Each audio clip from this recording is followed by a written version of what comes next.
Hey everyone, and welcome to Happy Ball Sports Talk. I'm Glove. I'm here with Coach Gray. We've got plenty to talk about today, starting with what could be the happiest sports story of the century: the improbable Indiana Hoosiers completing the perfect season, beating the Miami Hurricanes 27-21 in a game that went a lot like what we thought it was going to be.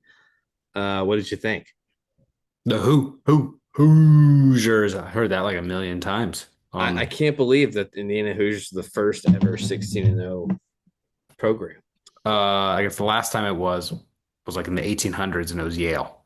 Right. And So they weren't 16-0, were they? They were yeah, they were 16-0. 16 and 0. They were Okay, so they 16. used to get some games in back then. I guess so. They played at least 16 games, which back then it was real intense. Yeah, no, it was an amazing game. Super excited for Indiana fans. I mean, a program that's glorified been, low of the power fours in the world of football. And here they are. I mean, total Cinderella story for their aspect, but then they kind of painted the picture of Miami was a Cinderella team for this season. So, and also I think a lot of people felt could care less either way, but thank goodness it was a good game because the first half did not make me feel like this was going to be a great national championship. Yeah, I felt like all season long, I just kind of waited for Indiana to slip up. Like Hmm. the Indiana that I saw in the logo is all I could see. It's still weird seeing it. Um, but with that said, their fan base went all in. They packed the house every time they played. And I mean, Mendoza had, I mean, the 4th and 5 play with the touchdown run. Yeah, that was his Heisman moment. It really was. That was Yeah, insane. absolutely. It was one of those moments where you just knew that they just weren't going to be denied against Okay. that defense too. The way they were playing. If we're gonna a little self-reflect, I'm gonna share here what we decided on. Uh, I guess last time we talked, which was a couple of days ago. So this was on Sunday night. We talked, and our predictions was Glove. You picked Miami to win 24-23 via field goal. Score wise, you were pretty darn close. I mean, I Obviously, was right there. I mean, I you're think I right think there. I'm a pick away from being a 1 point Miami win. And hey, Miami missed that field goal. I Right. So like that could have shifted the how the game could have ended like versus what we saw. And then what I picked, I had a sense. I just had a sense yeah. that the defense for Miami and the physicality they played with, it travels. I know that doesn't really work in this sense that Yeah. because they played in Miami, but They like played at home. They had to go to the visitor locker room. insane. It's funny how that works. Yeah. But I knew they were going to show up. I just had a sneaky feeling like you can never, especially when everyone's going one side. I feel like Yeah. that when the public's so one side, and it felt like we were giving Indiana something that they just hadn't quite accomplished yet. They've now finished the job. And then my prediction, I picked a little bit higher score, hoping I guess we were going to see a little bit more scoring. Um, but I had 35-27 Indiana wins. And then I also we have to go roll back the tape, but I kind of predicted it was going to be Carson Beck's going to have an opportunity to have a game-winning drive, and he's going to throw a pick, or it was going to be like a strip fumble. So when that happened, I just turned to my wife and I said, "I called it. Yep. I called this." I wish I was correct about the score, and then it would seem like crazy smart. But also, that's how good these two teams are. So it's like as much as I kind of somewhat saw it. That's what I feel like we're going to see with the Rams and Seahawks game. Like stuff like that we're seeing at this high level. It should come down to those moments and a guy making a play. I was asked earlier today where I would rank this Indiana team all time. Yeah, you being the 2019 LSU guy. So tell me this. Yeah, where would you see Well, this team? so it's hard to go against. So I'm a little different than most when it comes to this question. Like whether you're talking about the 2001 Miami team, the I mean even the 2005 Texas, 2004 USC teams, Oh yeah, those are fun. The LSU teams. Like, dude, these are all time teams to be compared to. I wonder if this Indiana team how they would fare against one of those like USC's. It'd be fun, right? I think what I need to see from this team for its historic value is how many pros they have. Yeah, because that Because part LSU of the team, lore of the Miami teams is the names that yes. they had. And also, like you said, how many guys go to the next transition to the league? That LSU team, like pretty much everybody who played got drafted. Everybody from those Miami USC teams, like, majority of those guys got The drafted. Texas team that Vince Young was on. Oh my gosh, yes. And then I'm thinking old school. So I'm thinking like, throwback like early 90s Florida State. Um, Yeah. there are some dang good teams there. You got So SMU, the Pony Express. Like there's would some you fun. say Indiana is probably a top 10 season? Yeah, to be 16-0 and for the gauntlet that they had to run Mm. through to get to this moment on both teams, Miami and like my thing is, all right, I'm an Indiana guy. Indiana's never been through this much success in such. Am I getting a ring on everything? I want the Yeah, Natty. I dude. want the Peach So Bowl. So how does that all work? here Tell me about here's that. here's the great thing. I don't know how they do it now with the extra game. But when LSU won it, they got three. Right? They They should. get one like main one. Yep.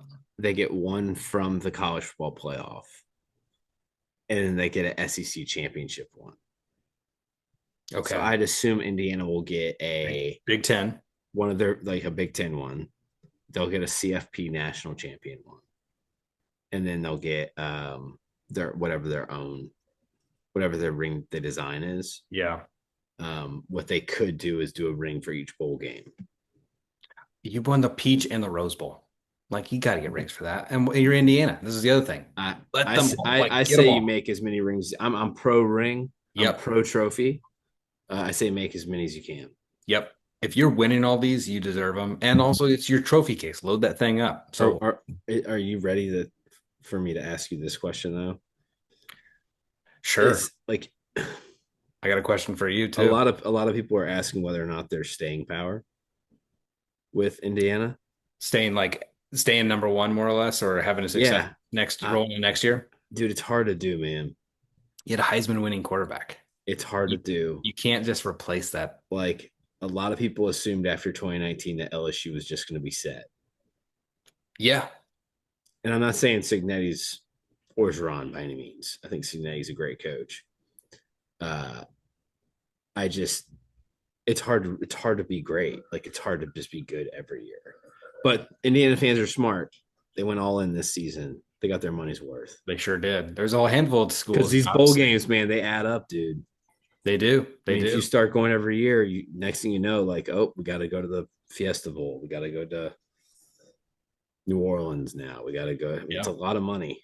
You'd be like these Oregon fans who've had tons of success, but obviously they haven't got to where they want to be. But the fan base is doing their They're, best to keep up with it, but it's hard. Especially I'm using Oregon because we're geographically close, but also most of it these makes games sense, man. are You not can't go to all of they're them. they're all far away. You were Most of going these to bowl ask games. Oregon fans to fly from the West Coast to Miami to Atlanta and then back to Miami. Yeah. Those, I mean, it's literally the farthest they could go. Yep. For like all the games. So that's yeah. That's insane. My question for you, this actually comes from my wife. She's a Mississippi State alum, and being that SEC has now didn't win it, and it's now been a three-peat by the Big Ten. How do you feel about SEC football? Are we still standing on the hill saying we're the best, or how do we feel? I think the conference conversation definitely has withered away as far as the domination from the SEC.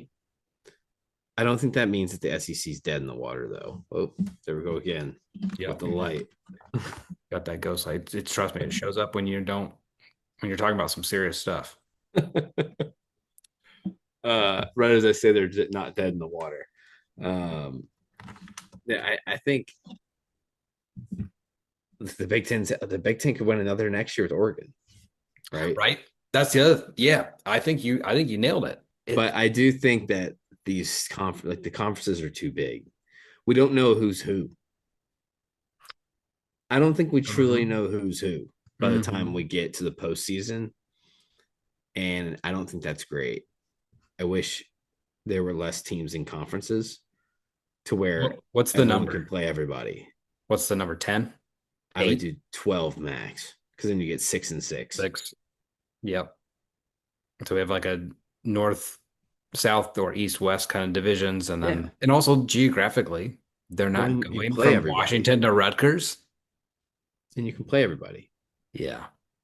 I do like that or miss that of some of these I think conference games that we used to have. what's really happened is Alabama's taken a step back. And because Alabama's taken a step back from what they were as far as under Mhm. Saban, um, They still won a college football playoff game. the SEC is not feared anymore. The other thing is SEC took each other out because of Yeah. how many they put in. So they And I kind of think got I to think you'll still get self-sacrifice that. each other And I and think you'll run. still get that. I think the Big Ten, we need to see how this keeps going with Indiana. Um, like, are we just assuming that Penn State's going to just turn it around right away? They could. They got a hold. They got an Um, 8-4 Iowa State team that pretty much joined them, and they I really mean, should look, have been. They should have been better than that. there's a reason why the Big Ten and the SEC are the power too. Yeah. But ACC almost was on top last night watching this And game. I think Big 12 has something to say as well. I think at the end of the day, the conference conversation, it's fun to have, but like what I hate is this: we can't use bowl games to determine which conference is better than others. No. Because by the time you get to the bowl game, every team situation is different. Like LSU, for example, played a Houston team that had no opt outs. Well, LSU went through a coaching change. Like Yeah. literally, their interim coach was going to Ole Miss the next day. So I hate using that as the example. I think ultimately the game's national again, which is great. Let me ask you this. When it comes to the 12, we have 12 teams right now. Does this need to be expanded to 16? And I that's would more, I would go to and 16. it's home. You're at home for like the first 2 rounds. And then we start going to, I mean, the economic impact that these have for these small college towns and communities. Think of like, let's say Michigan State. Let's say Pat Fitzgerald just goes nuts, and all of a sudden, Michigan State just comes out of nowhere, out of the Big Ten, right? They make the playoffs. They get to host a home game, East Lansing, Michigan.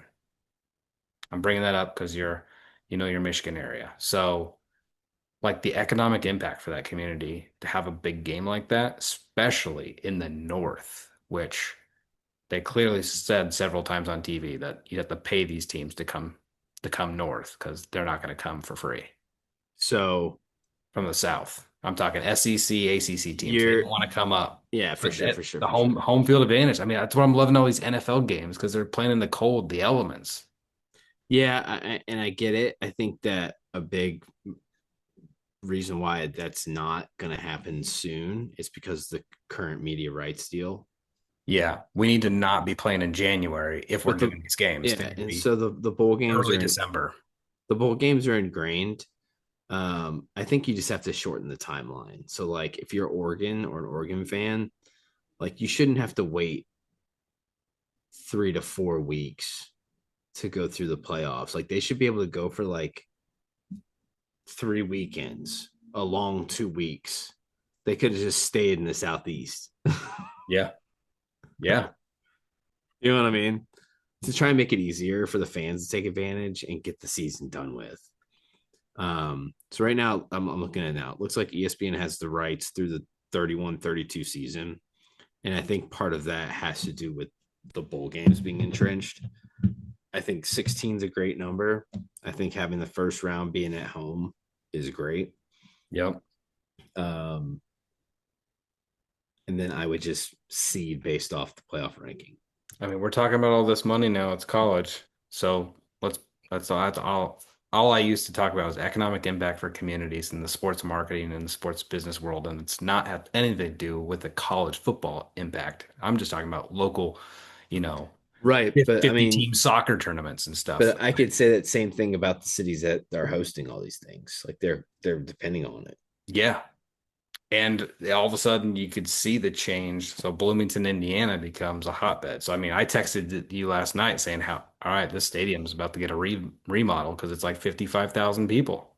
That's going to be, I feel like they got to build it up to at least hold 70 or something because they all Yeah, want to like show I, up. I I would say there's some instances where like if it was a semifinal, here's the issue. So like NFL stadiums have a there's a pretty standard sizing to them. Yep. Um I don't know. I love the fact that in college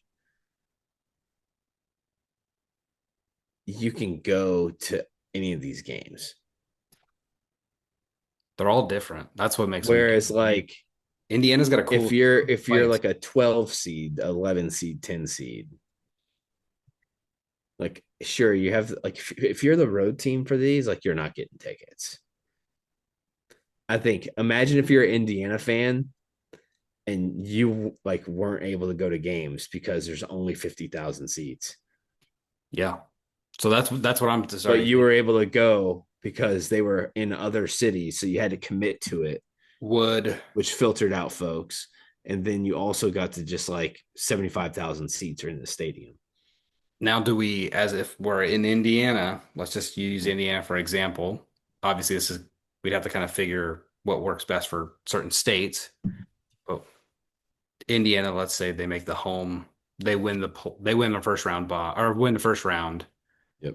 playoffs, but they get the host, right? Okay. Yeah.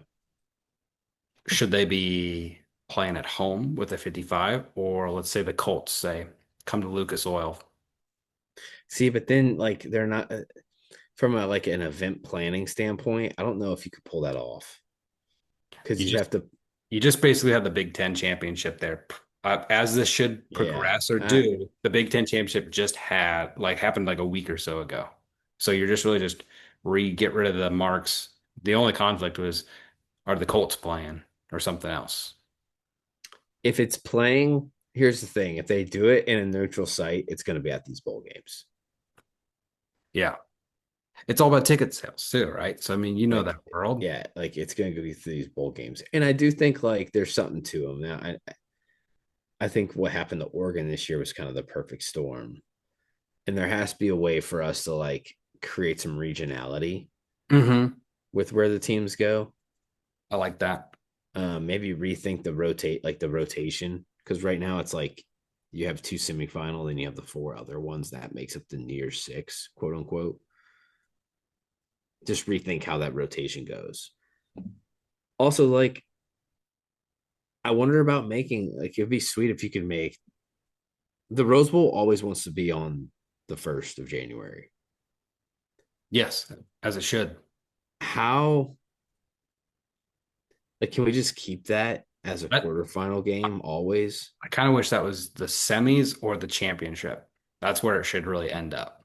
Because then we'd be perfectly transitioning to the next year so that these athletes can all go to a new school It's and crazy. the coaches can stay with their team. And like I imagine we just January 2nd's the day everybody gets fired or leaves their schools. I think they just make more money bidding it out. Yeah. All right. I want to show you and look at the stat lines of the game last night. So here's the numbers. Anything stand out to you? I mean, Mendoza, he was MVP. He was my MVP that I picked. I think you and I were nailed on the head of who our MVPs were. You had Tony there. The crazy thing, that kid's supposed to be in high school, Yeah, he's and he insane. and he played. And I thought Fletcher was great as well. If I'm the NFL scout that was in that stands, that's the guy I'm excited about. I get everyone's excited about Mendoza and this and that, and there's gonna be a great storyline because Mendoza loved, I just saw, loves the Patriots and had a Tom Brady jersey, and now Tom Brady's the owner of the Raiders. Like, there's yada yada yada. There's gonna just talk the heck out of it. But Yeah, no one really took this game. yeah, I did like seeing that like Tony and Fletcher and like the stars showed up for Miami's offense. Mendoza had to fight for everything he got, but ultimately it came down to like the gritty run. I also hate that for college, everything's considered like a loss. So like if you get sacked, it's considered a rushing so he's got stat. -8 yards rushing. Yeah, so it's a little skewed. Well, the defense got after him. They also did a good job of like, I mean, this game came down to the end. Miami was always down, Pretty but clean game as well. I mean, Beck's interception at the end was the only turnover. yeah, this was, I mean, defense. If we look at the numbers, you're like, all right, all right, all right. I mean, 3 sacks for Miami and 1 sack for Indiana, but this one pick. This is it. Mm-hmm. And that block punt, the That was the block, difference. the Yeah, block punt, block punt, special correct. teams. Special teams always are critical in every big game, whether it's a field position play or a block punt or a made field goal. It Yeah, always now comes down to some key play like that, and especially at the college level, they never think like that. So those guys out there, Glover, when you looked, were those were like for Indiana, those were like the 4 and 5 star dudes. can you scroll up a little bit? Yeah, you want to who do you want to see? Wait, hold on. Defense or I just want to see the columns. Hold on. For defense. Yeah, right there.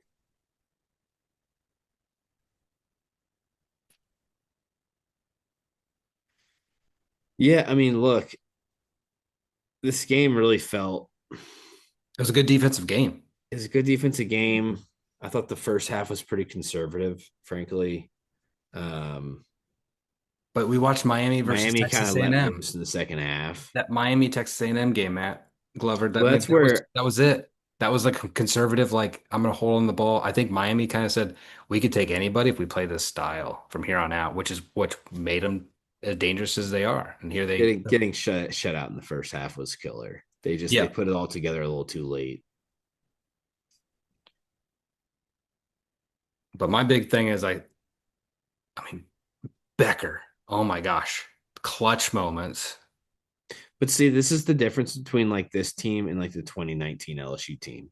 The 2019 LSU team was very much like a stat Yeah, team, statistically, you just do whatever you wanted.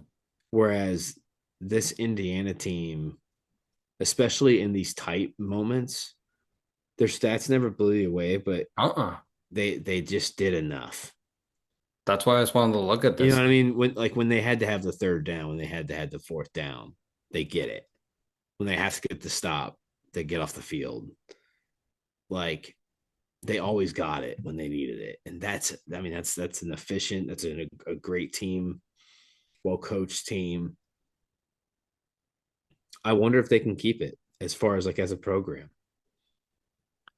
because I'd now I love. feel like you're moving on from the JMU boys that he brought Mhm. over with them, and you lose a Heisman Trophy winning quarterback, and they don't grow in trees.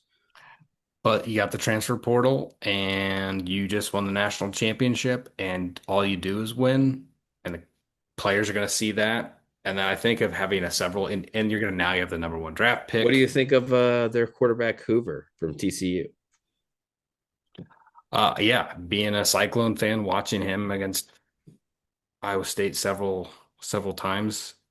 He's a gunslinger. He's got a lot of starts under his belt. He's played a lot of He's a football. typical Big 12 quarterback. When I think of like that iconic Big 12 quarterbacks, we're the NFL. Like this is where your NFL quarterbacks really come from the early 2000s because we were the spread team that slung it around. Now SEC teams are finally taking over into this offense, but He's got, yeah, tons of great stats. He just doesn't have the key wins under his belt that makes him.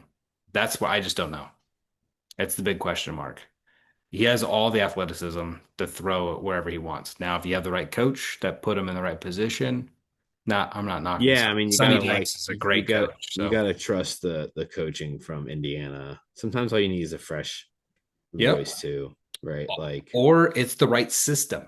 Is it the mhm, right system for you? As we're clearly seeing this with our own Seahawks quarterback, right? Sam Darnold. Yeah, Sam Darnold is literally in the right system. He was the right system and for the Vikings, and we didn't really change much as he came over here to the Seahawks. So, all right.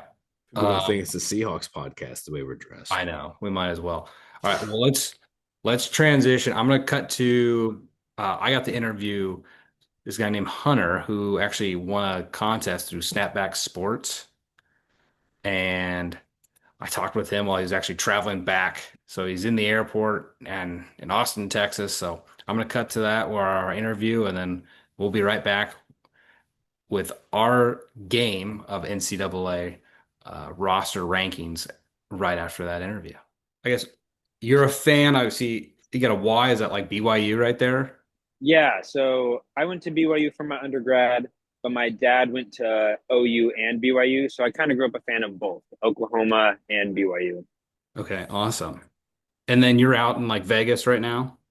Yeah, so I'm out in Vegas right now, but I actually will be moving in May, so I'll be Okay. moving to Connecticut. I'll be out kind of on the East Coast a little bit, so Back big east. change of scenery, but Yeah, absolutely. Well, tell me, like, do you have any like sports background or anything like that playing or going to tell me more about that yourself. yeah, no, for sure. So I grew up, I love sports just in general. Um, the biggest sport that I played is soccer. So I played soccer my whole life. I actually played a year in college in a small town in Indiana, actually. What school? So it's called Earlham College. From college, just give them a shout out. Yeah, so shout I out. love small colleges. Yeah. So it was great out there. It was really fun. And one of the reasons I was pulling for Indiana a little bit yesterday is because a lot of my buddies out there from Indiana, big Indiana fans. So shout out to them. But so yeah, I played soccer a lot. I always loved watching football. Played more street football with my friends. I was kind of small, so I was always scared to actually play football because I felt like I'd get killed. So, but then I played basketball, stuff like that. The only one that I didn't really get into was baseball, and then I can't skate. So I hockey players have my respect. Like Yeah, that's crazy. I feel you. I feel you. Well, Hunter, I want to know you just kind of had a whirlwind, probably was it been the last 72 hours, something like that. How long have you been, I guess, when did this all start? And then also we want to go back to um you won this trip, right? hmm Or this prize is with Snapback Sports. Tell me a little bit more how that came and then like what the last X amount of hours have been like, I guess. Yeah. So kind of crazy. Um, So I entered the giveaway a while ago where, you just selected the national champion that you thought would win and you got put in the raffle. And on, I think it was Tuesday, I got an email saying, you are a finalist. Text this number to let them know. So I got the email. I text them. I waited for a while. Um, and then on Wednesday, I was like at work or no, it was Wednesday. So it was same day. So I was at work that day. I was telling some of my coworkers, like, yo, this is crazy. I'm a finalist for this, but I don't know. We'll see what happens. We don't know what our Is chances this are. last Wednesday? Yeah, like literally last So it Wednesday, hasn't even right been a before full week yet. it hasn't. Holy cow. So absolutely insane. And as I'm like telling them about this, I'm like, yeah, I don't know if I'll win. Kind of crazy. They said like they'll set up a FaceTime call. It's like an hour later, I'm talking to one of them, and in the middle of our conversation, my phone is ringing. There's a FaceTime call from Jack. And I'm just like, so I answer it, on the Yeah. spot. I kind of go out and I answer it. And then obviously that's the call that you see on their page where Jack kind of talks to me, asks me a little bit about myself, sports I like, if I'm a fan, and then lets me know right then and there I'm the winner, which I was not expecting. So Awesome. insane. And then over the next few days, they sent me like travel itinerary, stuff like that. Um, so I think I got all my travel plans on Saturday. And then, so I flew out Sunday and I got there kind of in the evening, and then I'm flying back today, obviously. Okay. And today, just so people are watching, it's Tuesday, January 20th. Okay. Yeah. So that's how you got the tickets. Now let's talk about, and Snapback's big thing is, the experience, breaking it down. So I'm going to ask you kind of like your own Snapback channel, Hunter, Hmm. and kind of like pre-game. I know the tailgate was a big thing. What Hmm. did you guys do kind of pre-game or go into the stadium? What was all that event like that Sunday and then that Monday before the game? For sure.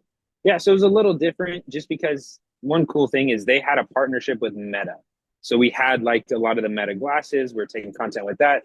So Timmy and Casey actually had some media stuff to be on the field pregame. So they went a little before us, and then I was with Bert, and we left about 3 p.m. And we thought that was pretty early, but we still didn't get in like to just where like the tailgating was until probably 5:15. Wow. We ended up counting like to get into the stadium 6 different checkpoints where you either had to show your ticket or you had to scan your ticket. Wow. So it was absolutely insane, like getting in there, lots of long lines, but like you could tell the energy. It was fun. Like it wasn't like a bore, like it was kind of a fun wait. And we were kind of talking like attributing that to probably the national championship a little bit, but also like Trump being there, maybe that was some extra security. Makes sense. But once we got in, the tailgating was awesome. It was a lot more Miami fans, just which makes sense because they're home. They probably drove more versus Indiana fans, which are kind of showing up. Yeah. But music was pumping. Everyone was dancing. A little bit of banter back and forth between fan bases. So it was fun. That's awesome. Well, what stuck out to you, I guess, from like entering being in the parking lot to like entering the stadium? And also was that your first time going to the Orange Bowl? Yeah, so that was my first time being at Hard Rock. The stadium's gorgeous just from the outside. So that was cool to see. And I think the biggest thing that stood out to me was just the fan bases. You could tell the energy was there. Like just constant like who's yours? And then there's the it's great to be a Miami Hurricane, just back and forth, the fan bases Oh, like that's to awesome. each other. So just the energy was there. You could tell both fan bases were excited, and it just was nonstop up until the stadium and even into the stadium. So it was electric. And I saw that you were sitting more in like the Miami section, right? So Yeah. how was the vibes being in the Miami section? And obviously it's kind of a tale of two halves of like kind of the Hmm. first half probably didn't feel so great, but I want to know from your take, how do you feel about all that? Yeah, so it was definitely interesting because me and Bert came into it. We're like, oh, we think we're gonna root for my Indiana, and then we saw where we're sitting. We're like, we're probably going to root for Miami, being like neutrals, like just to, go along with everyone around us. But yeah, the first half was definitely like, it was energetic. Because it was kind of back and forth defense, good defensive game at the beginning. But once like they started scoring, you could tell like the nerves were there a little bit, but it wasn't like so far of a lead that like it had Yeah. just crushed the Miami fans. Um, but you could tell like it was really good at the beginning. It was buzzing. And then slowly as the score kind of went up and it was 10-0, you could tell. And the missed field goal didn't help either, where it was just kind of like a dagger a little bit to them. But I think they got juiced back up at halftime. Yeah, absolutely. What was like off the field stuff, just being around the concourse Mm-hmm. or fan bases, like what stood out to you or like you're one of your big key takeaways if like as you're talking to your friends about this? Yeah. Concessions were awesome. I mean, if you see the video, there's a video of us where we get Thor's Huge. hammer. Yeah. That thing was like as big as my head is how big that brisket was. And it was so good. The crazy thing, it was $81, which is kind of pricey if you think about it. But then we were kind of thinking about it, like you could easily split it among 4 people, 5 people. That's Yeah. like $20 a person. So not even that bad. Um, but that was so good. And it was just funny. All the fans coming up to us like, oh my gosh, that thing's insane. And then we're actually offering them food, and they were like not expecting that. They're like, oh my gosh, like sure, I'll take some. But that was definitely one of the highlights. They had a ton of different stores with a bunch of different apparel. And they did a good job too, where I felt like some were Miami focused, some were Indiana focused, some were both. So then you could kind of go in what line depending on your team as well. Another interesting thing was the stadium split. Being in Miami, I thought it would be a little more Miami favored, but it Mhm. was 60-40 Indiana. So Hoosier fans, shout out to you guys traveling very well for your team. Obviously, first national championship, something you'd want to see. So it was crazy. Yeah, I mean, if I'm from living in Indiana, right, and it's January, and you can tell me I can go to Florida right now, they're all gonna go. Yeah, no, 100%. Great weather down there too. Well, chants, traditions, you kind of talked about that part, but like, is there any like outfits or anything crazy that stuck out to you, like fan bases, or like there's a crazy Miami fan that's all decked out, or an Indiana Hoosier that you're like they're the legacy of these schools, but we Yeah, don't see them on TV, maybe. no, 100%. One thing that I loved is both fan bases had overall culture, where you've got the overalls, the striped, either red and white, or the overalls, the green and orange. So you had a lot of overalls out there. There was like two guys in the stands that came entirely decked out in like a player uniform, helmet, pads, jersey, pants, cleats, the socks up to the knees. Like for half a second, like you see them, you're like, is that a player? Like, what are they doing out here? And then you're like, oh my gosh, like a fan actually wore the entire outfit. And then for like a Hoosier side, it's like you would just see the, short top, long mullets, kind of that more like Midwestern vibe. And you're just like, yeah, no, these are definitely, that's like what I would picture as like, if you put like a lineup, that's a Hoosier fan right there. That's awesome. Uh, when it comes to like your past of going to these to football games, like what is your like history of going to football games? Going to BYU, Oklahoma, small local college? Like what's your history of going to games? Yeah, for sure. So I've been to a lot of BYU games, being up there obviously as a student. And then I did my master's at UNLV, so I got to go to quite a few at Allegiant. I've been to a Raiders game. Um, so been to quite a few, the college, NFL. Um, where this kind of ranks, I would say, between the two, the best neutral site game I've ever been to in my life. Like, Yeah. normally I feel like, when you're a home team and you go, your team's loud on third downs, first downs, second downs on defense. I felt like it was loud all game because both fan bases were just ready to cheer constantly on defense. So it was either come from one half of the stadium or the other half. And as a neutral, it was just exciting. Like I loved the atmosphere. That's awesome. Like, how much football knowledge do you have? Like, did you feel like you could see that pick coming? Because when I watched the video of you, it looked like Hunter just called it. And if you actually go back and watch our video from our last episode, that's how I called the last of the game. I said it's gonna be Carson Beck's gonna have a game-winning opportunity to drive, and he's probably gonna pick or he's gonna get like a strip fumble. So, Thing. so I was like, when you called, I was like, he saw it. Like, so I don't in stands versus TV. Did it Uh-huh. feel like it gave you a good POV of like kind of seeing it happen in real time? Yeah, no, definitely. And that was a good call for you, so congrats on that. But yeah, when he dropped back, you could tell one of the linemen kind of got through and he was getting a little pressured and he looked over to the side.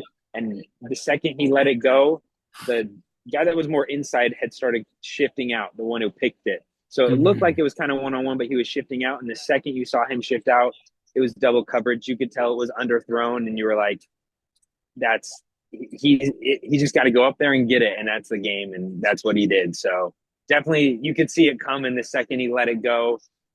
My favorite part about that video too is I saw a comment online where there was a Miami fan behind us and absolute stone cold face, like he didn't even react, and they were like, he's just so used to Carson Beck tossing the game at the end. He just sitting there and Oh. just didn't even phase him. So unfortunate that that's how it went down for Miami fans, but great fight at the end.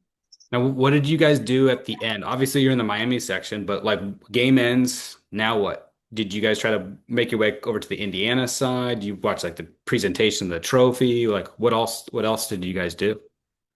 Yeah, so me and Vert, we stayed for a little bit. Kind of got a little bit of the Indiana vibes, Indiana celebration, and then we heard the traffic was going to be crazy, so we wanted to head back. And we were surprised. We actually got out there way quicker than I thought we would. So we get out of the stadium. we're kind of hauling. I'm interested to see what they do with the YouTube video because I filmed some of it on the meta glasses. We're like kind of running on the sidewalks and stuff Yeah. like that. We had like an Uber called and we're like, hey, if you like wait for us, we'll like tip you $25. And then we realized like we're so far away. And luckily there was like this lady with like these golf carts and she's like, oh, like I'm taking people over.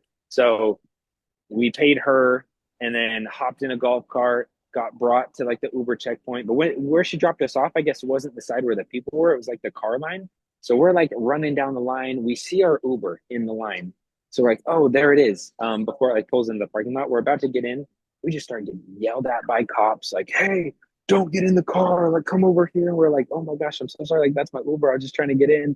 And then we're just getting like yelled at different ways where we need to go or where we need to not be. And then eventually we finally get in the parking lot. We think we can get in the car. We get yelled at again. And then once we're in the right spot, we finally got in the Uber. But I'm interested to see if any of those make the video because I did have the metas like clicked for it when I didn't realize. And so that's on film, which could be kind of funny. Sounds like definitely a core memory for you, at least for a different experience. Oh yeah, no, definitely. It's like one of those just crazy things that happened along with everything that I'll remember. What now going national championship, have you ever been to one before? I have not. This is my first one. Okay, so like none of any kind, like a Division two, three, anything like that. So Yeah, what a way to start no, it, Hunter. I know. No, literally. I was like, what a game to be at as a fan of just college football. Do you think the atmosphere, I mean, for what I got with you, and I think I was watching some of Timmy's talks about he was saying, like, do you feel like the hype and the atmosphere like met it or succeeded like your expectations? I think it definitely exceeded my expectations because, I mean, I'm a little biased. I will say, like, BYU has a phenomenal home atmosphere. Like, they're one of the teams where they're allowed all three downs on defense. Anytime there's a stoppage or like timeout, like they don't bring out the team from 1964. They're doing some crazy show, something like that. So I was blown away with just how constant it was because I feel like a lot of times, I mean, at the UNLV games I go to, everyone's quiet until third down. Once it's third down, they get loud. But every single down, the other side was yelling, and I think you could just tell both these fan bases were wanting that national championship that either they haven't had or haven't had in forever. So, experience-wise for me, it was 10 out of 10. Like I thought the atmosphere was electric. I thought both fan bases came out. Glad it was a close game. Like nothing more you could ask for than it coming down to a final drive where either team could win it. It was just offense versus defense. Who's going to pull it out? So it was That's awesome. that's great. Well, Hunter, tell me more about like what's next. Is there a list? Is your bucket list just changed? Is there a national championship in like for next year you want to go to, or like we're talking Super Bowl? Like what's on your list now of things to accomplish? I mean, definitely being from Vegas, knowing the Natty's coming to Vegas. Allegiant is an amazing stadium. I love going to Allegiant, and UNLV plays there, so I go there all the time. I kind of want to go to that, so we'll see if it permits. If my team's ever in it, after that, I'm going. Yeah, Like, you got to go. Like, if your team's in it, I feel like you got to go. As a neutral, I think having to be a close game is a lot better experience than not, but you can never tell, you know? It's hard to know exactly how it's going to pan out. And then being a soccer fan, World Cup coming next year, definitely want to try to go to some of those games. I think that'd be awesome. it's And technically this year, Hunter. It's this summer. that's true. It's 2026 now. So Yeah, it's this we're out. summer. Hey, we're out in Seattle. We got some prime games coming, so let us know if you end up this way. Yeah, no, definitely will. I want to know when it comes to like the student sections, were you able to like, were they ever a factor or were they even noticeable? Because I know like Taco Bell or somebody gives them like 250 seats and that's it. So Mhm. were you able to tell who was a student section for Indiana and Miami at all? I couldn't tell at all. Okay. It was just like so packed in. Like it's funny because normally you feel like the student section is the ones that's going a little more crazy, and we stood the whole game basically. Like, and we were like at the top of the stadium. Like the whole stadium like didn't really sit down the whole game. Everyone was super into it, That's so all. it was so hard to even tell like which was student section, which wasn't because everyone was just lasered in. That's so cool.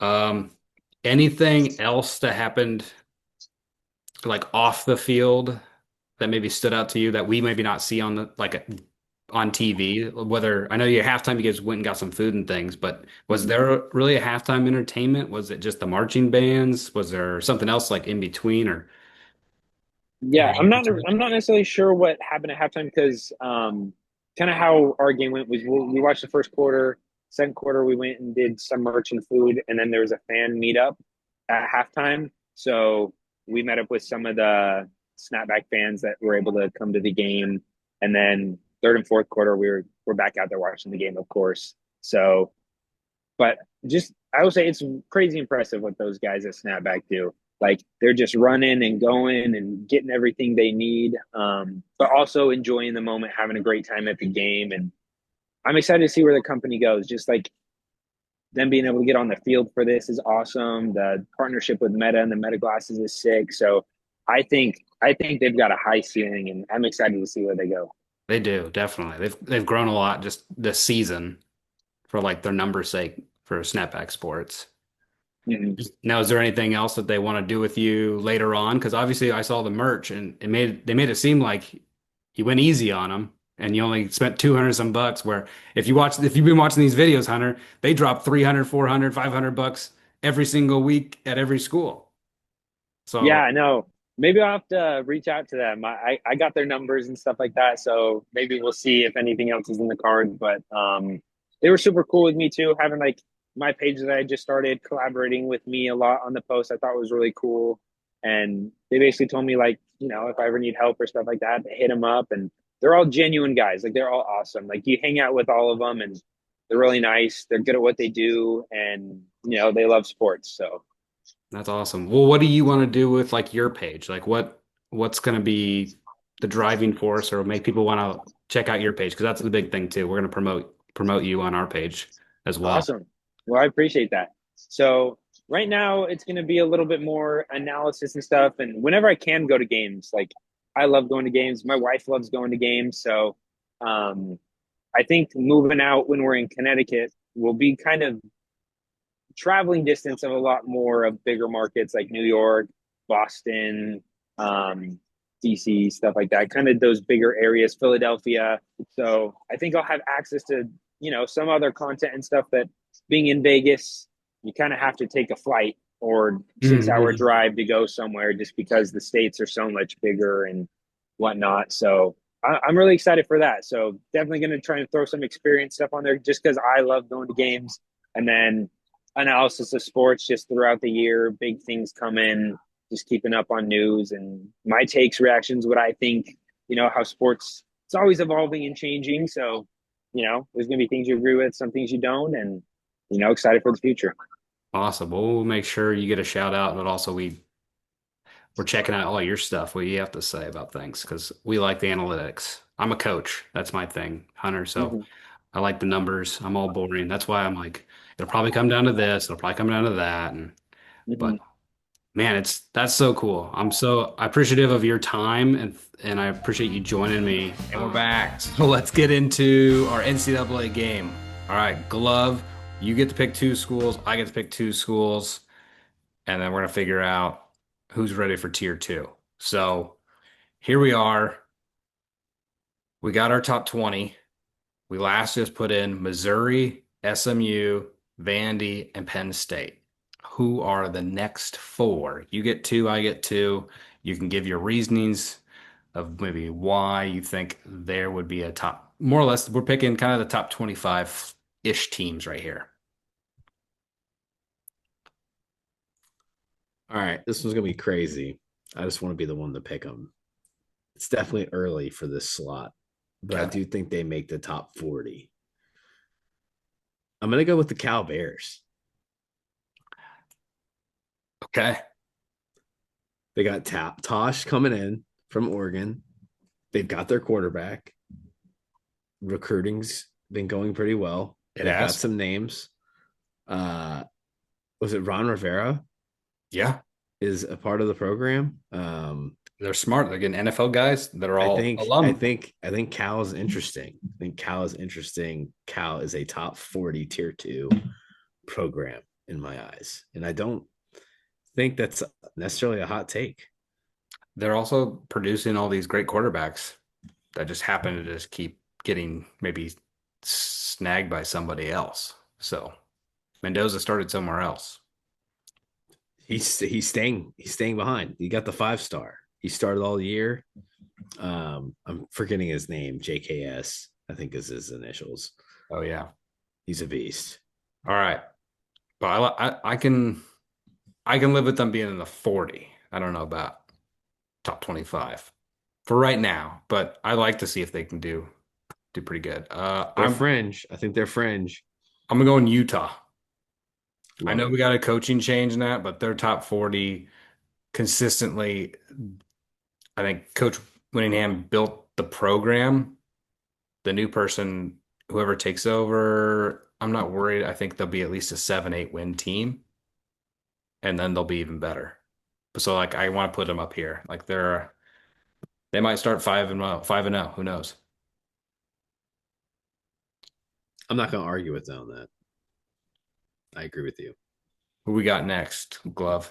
All right, this is a little bit of a biased one, but I'm gonna go with the TCU Horned Frogs. I gotcha. Sonny Dykes has won a lot of football games there. I'm not worried about him replacing Hoover. Um, he's an offensive guy. I think TCU does well in the transfer portal. Yeah. They always seem to get some guys. I just there's something. They're definitely in the top 40 for me. Yeah, I think rolling into And their next, defense has been better too. yeah, rolling into next year, I think they're going to be just fine. Um, they're definitely a top 40 team for sure. Oh, my last pick. We got some schools down here too for all those people watching at home. Ooh, I mean, like South Florida did some fun stuff. Lost their coach though. Yeah, and that's the problem. So then they lose these guys. New Mexico Lobos. Kind of want to do some fun things. Like there's South Carolina is always fun. I'm gonna go with Pitt. Ooh, I'm gonna go with love it. Pitt. Pitt's definitely Okay, top. tell me about Pitt it. was a couple games away. Pitt was a couple games away and like close games where we could have been talking about them nonstop during the college football playoffs. And they have a young quarterback. So they get keep weapons, keep some good defense. Pitt might be back in the conversation for us next year. So I think that's a solid They four. might have a number by their name. They might. They You sure know, might. they might have a number by their name. All right. So that's our picks for tier two as we We've added. got 12 spots left in tier two. Yep. Do you want to do two more, just like off the whim? No, we're gonna drag this thing out, Glove. We're gonna drag this thing out. All right. Trust me, I know I think we could keep on going, but we're gonna, slowly we'll get there, and then this is all gonna be rearranged because then we're gonna I need argue. to think of my next two. We'll just think about the transfer portal and how many moves are constantly made in this college football world now. So Yeah, I hate there's too many different formulas as to figuring out who has the best transfer portal class because you have like the class itself, and then some have a formula where it's based off of guys that left and guys who are coming in. The other thing I question is the actual rankings used for these players. Is yeah. it from their high school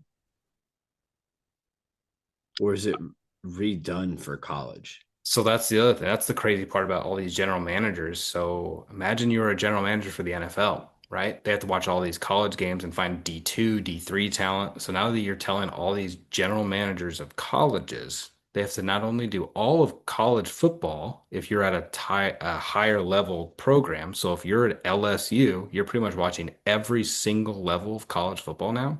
That's why they have all these analysts. So it's just it's hard to keep up, but also I Yeah. think we're at the world of, and I was just talking with Hunter, who was just on our show. He was talking about, I was kind of explaining how we're doing this game, we're doing the ranking, and then the sports world. And he's like, well, I totally agree. And then also that this needs to be these schools, like let's say he's a Vegas guy, so UNLV produces three superstars that get to go to LSU, Florida State, and Miami. Get like a transfer fee. There needs to be a transfer fee. It's like in soccer, yeah. Exactly. So that's where I think this world will all start crossing over. That's why I keep on talking about this. I've been talking about this, unfortunately, for way too long. And then one day I'll be right. So it's semi-pro. We're in semi-pro. It's the hard part is they're still students, other than unless you're Beck, who's been graduated for 2 years. Or like I mean, that's the funny part about this, right? These guys could be getting their master's degrees or doctorates. At the end of the day, 7-8 years. At the end of the day, I guess to kind of close this out, it is a changing of the guard with Indiana winning this year. It is a signal that things are different now. But I don't think it's a bad signal. I think I love it. It's a signal that if you want to be good, go get it, invest in it. Yep.